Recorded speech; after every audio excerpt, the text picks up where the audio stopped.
તો આ તરફ સુરતમાં 70 લાખની ચોરીનો ભેદ ઉકેલાયો છે। આ પ્રકરણમાં પોલીસે એકની ધરપકડ પણ કરી। વેસુમાં વેપારીની પત્ની પાસેથી 70 લાખની ચોરી બાબતે સમાચાર છે।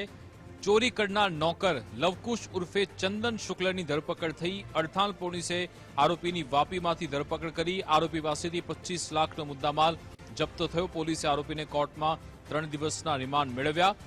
જીએસટીના દરોડા પડાવવાની કહીને નોકરે વેપારીની પત્નીને ડરાવી હતી। ઘરમાં પડેલ સોનું, ઘરના દસ્તાવેજ અને રોકડની ચોરી કરી હતી। નોકરે પોતાના નામે લોકર ખોલાવી ચાવી વેપારીની પત્નીને આપી હતી। નોકરે ચાવી ખોવાઈ જવાનું કહીને નકલી ચાવી બનાવડાવી અને પછી 6000 રૂપિયા આપી નકલી ચાવી બનાવી 70 લાખ ઉપાડી લીધા હતા।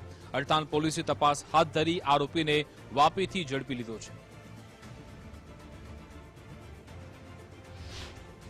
જે આ લવકુશ જે છે એ ત્યાં લોકર સર્વિસીસની જગ્યા પર જઈને પોતાની ચાવી ખોવાઈ ગઈ છે એમ કહીને અન્ય બીજી ચાવી જે છે મેળવી લે છે અને ત્યારબાદ પોતાનો ફોન બંધ કરીને પોતાના વતન યુપી ખાતે નાસી જાય છે અને પછી ફરિયાદીને જણાવે છે કે તમે મને 54 લાખ રૂપિયા આપો તો હું જે છે તમને લોકરની ચાવી આપું। આ બાબતે ફરિયાદીએ અત્રે પોલીસ સ્ટેશને જાણ કરતા અમે બીએનએસની કલમ મુજબ ગુનો દાખલ કરેલ છે અને પરમ દિવસે જે છે આ કામના આરોપીને વાપી ખાતે ઉદ્યોગનગર પોલીસ સ્ટેશનની ટીમની મદદથી લઈને એમને પકડી પાડેલ છે। ગઈકાલે એમને નામદાર કોર્ટમાં રજૂ કરેલ છે અને નામદાર કોર્ટે એમને 3 દિવસના રિમાન્ડ આપેલ છે।